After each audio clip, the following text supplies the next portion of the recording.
Hello ladies and gentlemen, Sigvalda Grim here and welcome to another episode of the Injustice 2 news series. Today we are going to be taking a look, as in every other Injustice 2 news series, at the challenges that are up and if they are worth farming. We're also going to be taking a look at the arena season and if the arena character on the season is worth grinding for. And lastly, we are going to take a look at the chests that are available and what you should and shouldn't buy from that. Before we get into the video, keep in mind that I make one of those series after every arena season, so if you want to be updated on everything that I have just mentioned before, go ahead and subscribe, and if you are subscribed already, make sure you hit that bell button so you get notified every time a new video is up. And if you have any questions, let them down below because I will answer every single question that you guys have about the game. Let's get into it. Okay, so this season's character in the arena will be Dark Supergirl. And Dark Supergirl is going to be an average character. She's not an excellent character for arena or nor Champions Arena nor raids, but she performs decently in all of them. And the main thing about her that makes her different from other Supergirls is her passive. Because with her passive, when she tags in, she does an unblockable attack, and that can interrupt special abilities. And if she interrupts a special ability, she gains 100% damage and 100% critical chance for 7 seconds, at least at level 1. I think the higher level this is going to be, the better will be for you. And this is on one hand a great character for new players, because as a new player you will fail a lot tagging in, and what happens when you fail to tag in? You are going to get hit by an ability. And this character is going to transform that weakness into a strength. But on the other hand, if you are using her excessively, you will end up not learning how to play ever.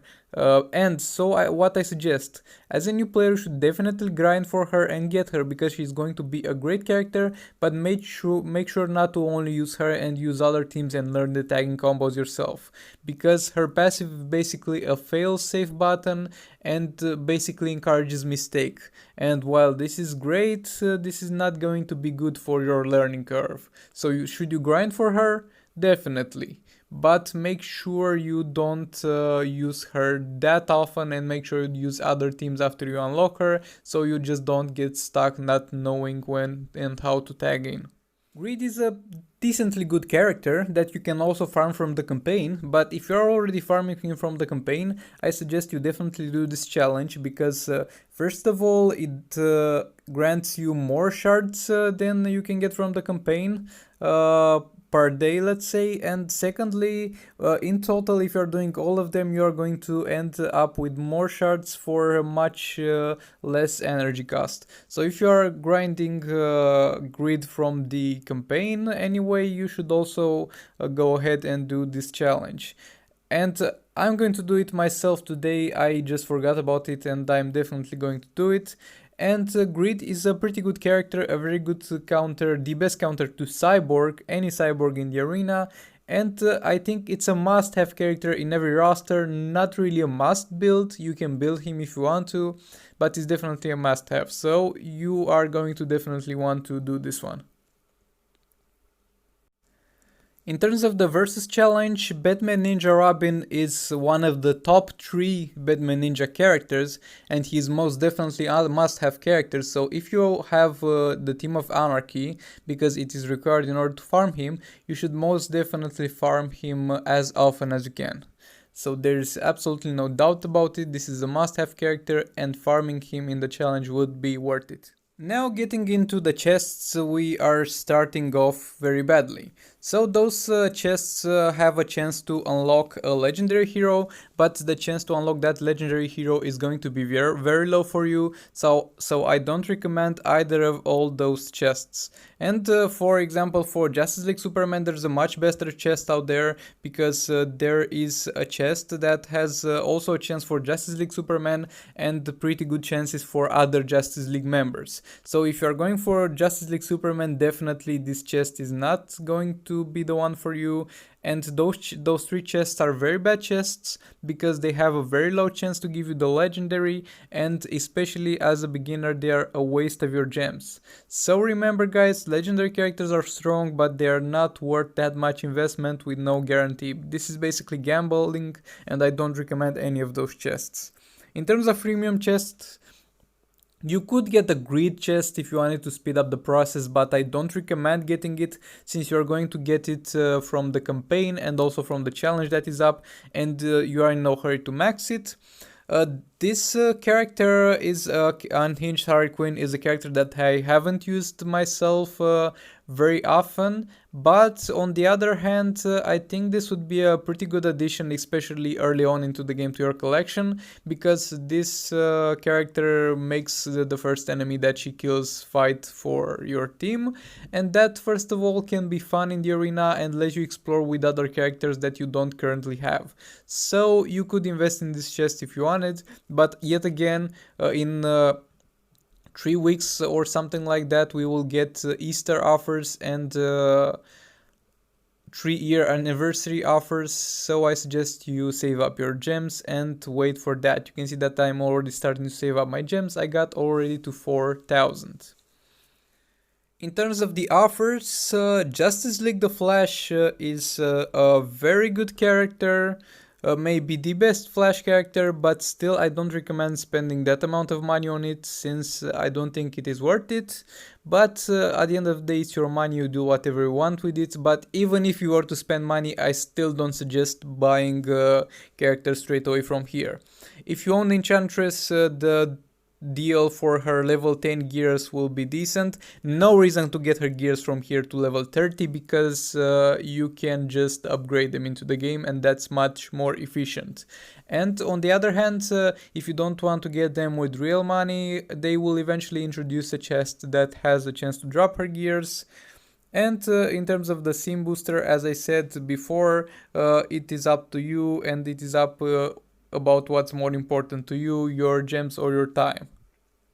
And also for those of you who don't know and are new to this series, after I go over the things that are for everybody, like the chests, the arena season and the challenges, I go over my secondary account updates. This is an account that I have started about a month and a week ago, and I go over what I have improved about it and how things are going. So first of all, we have managed to successfully unlock Batman at 4 stars. Also, we unlocked Silver Banshee and Classic Superman and Classic Batman, but I'm not going to build those characters for a while. Classic Batman I have put into operations in order to get leveled up. On the other hand, I've started to use Batman Ninja Lord Joker in the arena, and I'm putting him as a support character in one of the bottom teams, and I pair myself up against the Batman always, so I get those 2 revives, and it's going quite well for me. And other than that, not that much has changed. I'm just gradually upgrading my characters and increasing my roster power. Most likely until the next episode I will reach 1 million roster, and I think my progress has been quick enough, and I think I will unlock King of Atlantis Aquaman in a week. Yet again, I was doing testing on this account if it's more optimal to get Power Girl first, but it most definitely is not. So if you're starting a new account, most definitely get Power Girl first.